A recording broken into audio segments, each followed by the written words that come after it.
తెలంగాణలో ఉన్నటువంటి ఎస్సీలలో కులగణన చేయాలి. అసలు ఎవరెంతమంది ఉన్నారో తెలియనప్పుడు ఏ విధంగా చేస్తామండి?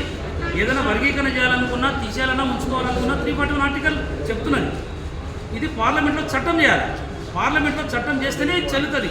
లేకుంటే ఇవన్నీ కూడా మోదీ తీర్పు వచ్చింది మొన్న, సుప్రీంకోర్టు తీర్పు కాదు అది. మనవాదులందరూ కలిసి ఒక దగ్గర కూర్చొని మన దళిత మాల మాదిగలు విడదీసి 59 ఉపకులాలు విడదీసి కేవలం రాజకీయ పాపం గడుపుకోవడానికి చేస్తారు. ఎస్సీ వర్గీకరణ పార్లమెంట్ లోపల మీరు అమెండ్మెంట్ చేసి తర్వాత మీరు అంగీకరిస్తారు. పార్లమెంట్లో చట్టం తేవాలండి. ఏదైనా కానీ పార్లమెంట్లో చట్టం తేవాలి. 7 మంది విహెచ్పికి సంబంధించిన వాళ్ళు, 7 మంది మన ఆర్ఎస్ఎస్ సంబంధించినటువంటి కొంతమంది మనవాళ్ళతో తీర్పిస్తే కాదు, ఇది సమగ్రంగా చర్చ జరగాలి. జనాభా లెక్కలు తీయాలి. అసలు ఎంతమంది ఉన్నారు, మాలలు ఎంతమంది ఉన్నారు, మాదిలు ఎంతమంది ఉన్నారు, బయలు ఎంతమంది ఉన్నారు, బేగలు ఎంతమంది ఉన్నారు, మొత్తం రావాలండి. ఇది ఎస్సీలు అంటే ఇద్దరే కాదు, 59 ఉపకులాలు ఉంటాయి. ఇవన్నీ కూడా బయటికి రావాలి. ప్రభుత్వాలు కూడా కళ్ళు తెరవాలి, చూడాలి.